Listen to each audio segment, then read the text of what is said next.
আপনাদের আজকের নতুন ভিডিওতে আমন্ত্রণ। আমি ভিডিও করছি ইতালি থেকে। আমি আপনাদের শীতের পিঠা দুধ চিতই বানিয়ে দেখাবো। খুব অল্প সময়ের মধ্যে কিভাবে আপনি মন চাইলেই এই দুধ চিতই পিঠা বানিয়ে খেতে পারেন, তাই আজকে আপনাদের সাথে আমি শেয়ার করব। আমি শুধুমাত্র বাসমতি চাল নিয়েছি।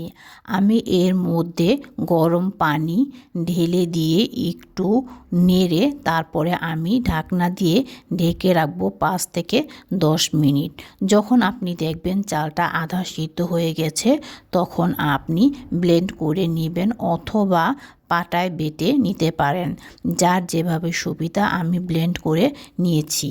আমি এর মধ্যে শুধুমাত্র পরিমাণ মতো লবণ দিয়েছি, তাছাড়া আর কোনো কিছুই ব্যবহার করিনি। অনেকে খাবার সোডা ব্যবহার করে, আমি কিন্তু সেটা এখানে করিনি। এমনিতেই আপনার পিঠাটা অনেক তুলতুলে নরম হবে এবং বেটারটা আপনি খুব বেশি পাতলা করা যাবে না।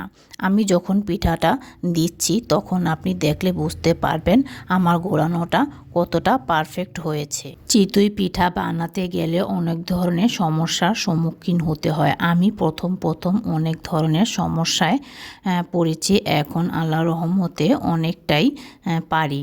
তো আপনি যখন কড়াই বসাবেন অনেক গরম করে নেবেন, সাথে ঢাকনাটাকেও গরম করবেন, আর সাথে সাথে পিঠা আপনি ঢাকবেন না, একটু সময় পরে ঢেকে দিবেন। তাহলে দেখবেন আপনার পিঠাটা ফুলে উঠেছে এবং খুবই নরম তুলতুলে হয়েছে। এক চুলায় পিঠা বানাতে বানাতে আমি অন্য চুলায় দুধকে জাল দিয়ে ঘন করছি। আপনি দুধকে অনেক বেশি ঘন করবেন, তাহলে পিঠার স্বাদ বেড়ে যাবে এবং পিঠার মধ্যে সুন্দর একটা ঘ্রাণ চলে আসবে। আমি খেজুরের গুড় দিয়ে পিঠার রসটা তৈরি করছি। এর মধ্যে আমি গরম মশলা এবং তেজপাতা ব্যবহার করেছি। অনেকক্ষণ জাল দেওয়ার পর আমি এর মধ্যে পিঠাটাকে দিয়ে দিব এবং পিঠা দেওয়ার পরে আমি কিছুক্ষণ এটাকে রসের মধ্যে রান্না করব এবং যখন ঠান্ডা হয়ে আসবে তখন আমি দুধকে এর মধ্যে ঢেলে দিব এবং সারা রাত রাখার পরে আপনি ভোরবেলায় এটাকে পরিবেশন করবেন।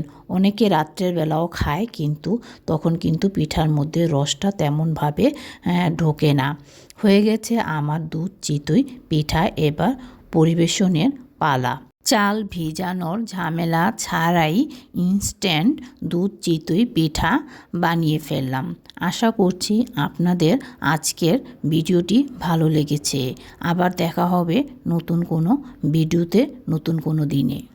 যদি আপনাদের ভালো লেগে থাকে অবশ্যই ভিডিওতে লাইক কমেন্টস করবেন এবং জানাবেন কেমন লাগলো।